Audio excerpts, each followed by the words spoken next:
So for me, my particular reason is that I had seen one too many pictures of women who go missing online and later to be found dead, and the man who's been helping us look for her turns out to be the perpetrator who killed her. And all we've been doing, it seems like, is just writing rest in peace, or she was so beautiful, and just sentimental messages that were not making it stop and end. And so for me, that's my pressing reason. My pressing reason is that I want it to stop. We are dying. Women want to die no more. And I'm here to say that we want to die no more, and we want the world to watch, to listen, and to work with us to make sure that young girls have a future that is beyond just them being in their 20s, getting a boyfriend, and getting killed later on. Thank you very much. Also, on the importance of it being Women's Month and the protest being held on the first of the of the month, do you think that it would be necessary for us to have more of these marches during the year and not only in August, seeing that it's already situated around women, with the number of deaths that happen, monthly? Would it be necessary, or do you feel the urgency also to just make it more than just a 1 year march? Absolutely. I think we started it with this month because we wanted to preempt all the Happy Women's Month messages. By now, on any other August in this country, you should have received at least more than 20 Happy Women's Month messages with flowers in your WhatsApp. And we wanted to preempt that, to say we have nothing to be happy about. We have nothing to be celebrating. In fact, we are mourning because this is not ending. So yes, we are, the demands that we are giving today to the government actually have deadlines, and those deadlines are 365 days. So within the next year, each of those deadlines has a date when we want to see action by that date. So we are already envisioning our campaign as more than just today, but really the real work begins tomorrow. Thank you so much. And also on the demands that you'll be handing over on the mandate, I just want to find out what would be some of those demands. Certainly. We've actually also published these on our website, www.totalshutdown.org.za, and our demands center around a call from the highest level of office, the presidency, to actually acknowledge that we are in a state of national crisis when it comes to gender-based violence, and begin to lead this country with that tone that has zero tolerance towards this kind of violence. Some of the demands center around a national registry for women who have protection orders, because we realize that most of these women are dying while they have protection orders in hand. So what's the point of this protection order if indeed it is not going to be effective in really protecting them from even death?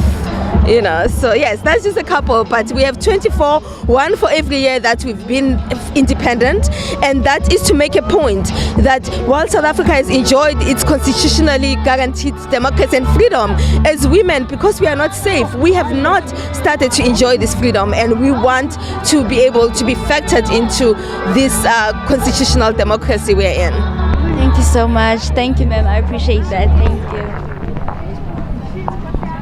Hi, ma'am. My name Hello. is Mandela Kezula. Okay. I'm a student a journalism student at the CPUT. So I'd like to interview you, if that's okay with you. Sure. Are you guys ready? Okay. First of all, I'd like to know what organization do you come from, and why are you specifically here today? I'm here today actually not representing any particular organization. I'm here today representing the Total Shutdown. I am part of the national task team that's been organizing the Total Shutdown. So I actually took sabbatical time off from the work that I do every day to be part of this movement.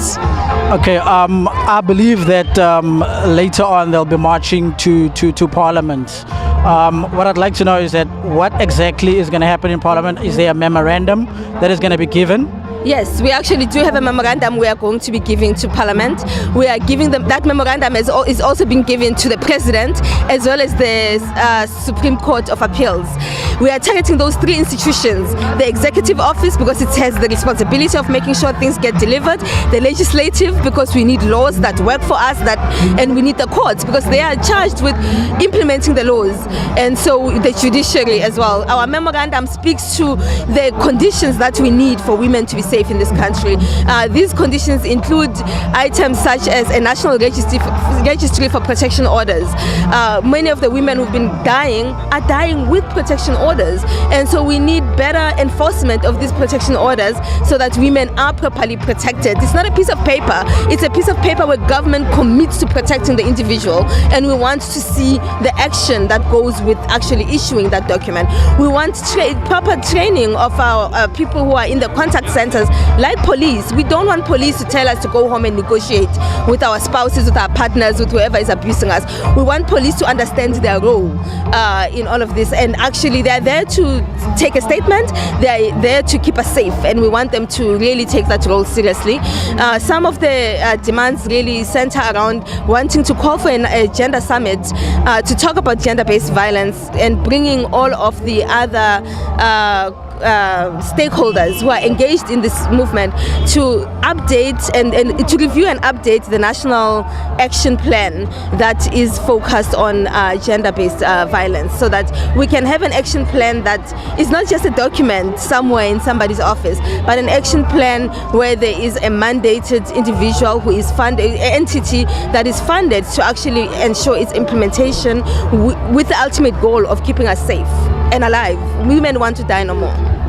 Is there any advice that you perhaps have for the women of South Africa? I mean, we've seen a spate of violence of women even dying at the hands of their boyfriend. Example, Karabo Mokoena, River Steenkamp. Is there any advice that you would like to give to women out there?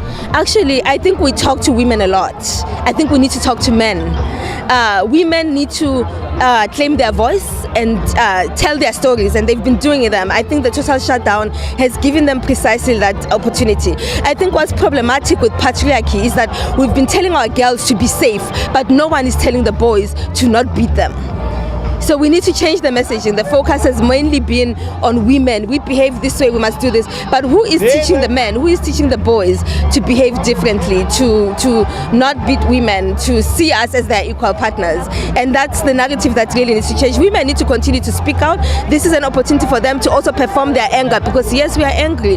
We're angry because we feel robbed in a country that, you know, we've supposedly been constitutionally free for the last 24 years. Yet if we are dying at one woman every 4 hours, then technically we are not. So what are you hoping to achieve today with the whole march? One big thing that we are hoping to achieve is to raise awareness, but also send the message to South Africa that women are not going to put up with this anymore.